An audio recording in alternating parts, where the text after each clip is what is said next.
It's good to see you today. It is October 13th, and our reading, we're going to be looking at Matthew 18 today. In Matthew 18, verse 1, at that time the disciples came to Jesus, saying, "Who then is the greatest in the kingdom of heaven?" Jesus calls a little child, set him in the midst. "Surely I say to you, unless you are converted and become as little children, you will by no means enter the kingdom of heaven. Therefore, whoever humbles himself as this little child is the greatest in the kingdom of heaven. Whoever receives one little child like this in my name receives me. Whoever causes one of these little ones who believe in me to sin, it would be better for him if a millstone were hung around his neck and he were drowned in the depth of the sea." All right, let's think about this verse. Unless you are converted and become as little children. He is not saying, I want you to just think about little children. He's not saying, unless you're converted and let me put it like this. Sometimes children exhibit good characteristics. Sometimes children exhibit bad characteristics. Sometimes children are just simply childish. That's not a bad thing. There's a time to be childish. Paul says in 1 Corinthians 13, "When I was a child, I spoke as a child, I thought as a child, I understood as a child. But when I became a man, I put away childish things." There's a time to be childish. But sometimes children do exhibit bad characteristics that we should not imitate. And what I mean is when Jesus says, "Oh, you need to become like little children," he's not saying every time you don't get your way, you need to pout and you need to scream and you need to throw a temper tantrum like a little 2-year-old. That's not what he's saying. That's not what he's saying. Don't pout. Don't throw a temper tantrum. That's not what he's saying. He's not saying be selfish. You know, children can be selfish. Mine, mine, mine. That's kind of the reason that you have to teach children to share, because sometimes they ain't real big on sharing. And so it's not a good trait to imitate, to be childish in that way, to be selfish. He's not saying be immature.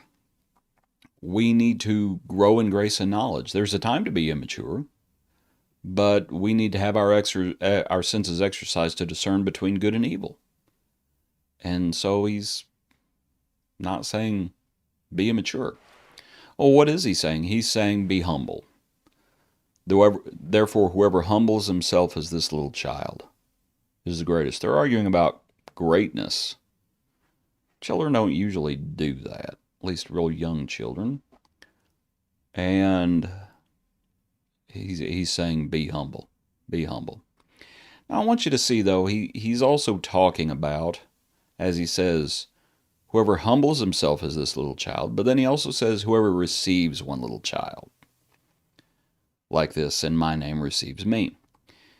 But then verse 6, whoever causes one of these little ones to believe in me to sin, it would be better for him if a millstone were hung around his neck and he were drowned in the depth of the sea. That's pretty harsh language.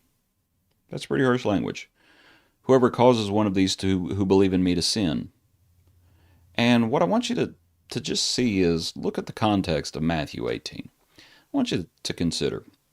Woe to the world, verse 7, because of offenses. For offenses must come, but woe to that man by whom the offense comes.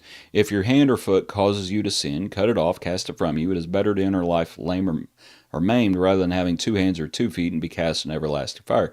If your eye causes you to sin, pluck it out, cast it from you. It is better for you to enter into life with 1 eye rather than having 2 eyes to be cast into the hellfire. Then you have the parable of lost sheep. Take heed that you do not despise one of these little ones, for I say to you that in heaven their angels always see the face of my Father who is in heaven. For the Son of Man has come to save that which was lost. Verse 14, even so it is the will of your Father who is in heaven that it is not the will of your Father who is in heaven that one of these little ones should perish. Then you have, if your brother sins against you, go and tell him his fault between you and him alone. If he hears you, begin your brother. If he doesn't, take 2 or 3, take 1 or 2 more, that by the mouth of 2 or 3 witnesses every word may be established. If he refuses to hear them, tell it to the church. If he refuses even to hear the church, let him be to you like a heathen and a tax collector. Okay, let's key in on that part right there. Let him be to you like a heathen and tax collector. Whatever you bind on earth will be bound in heaven. Whatever you loose on earth will be loosed in heaven. That binding and loosing, that's talking about forgiveness, and that's talking about the discipline that's going on here. I heard someone say one time, oh, this passage isn't dealing with discipline. Yes, it is. It absolutely is. That's what the passage is talking about. But anyway, to look at it sort of in its entirety a little bit, just in the few minutes we have, let me put it this way. All right, you have this child, and whoever receives, so you have humbling, and then you have receiving. And then you have the tail end, and it's all connected, is my point. And here's my real point. I think it's real easy. Okay, yes, it is the will of God that no one should perish. But what about the one who's rebellious? What about the one who is offensive? What about the one who is causing people to stumble? What about the one in verse 6?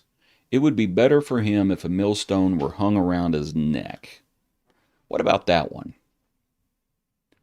How should we treat that one? I think it would be real tempting, and I think this is kind of the point. If your brother sins against you, oh, so he's causing you to stumble. Well, go and tell him his fault. He's causing you to stumble.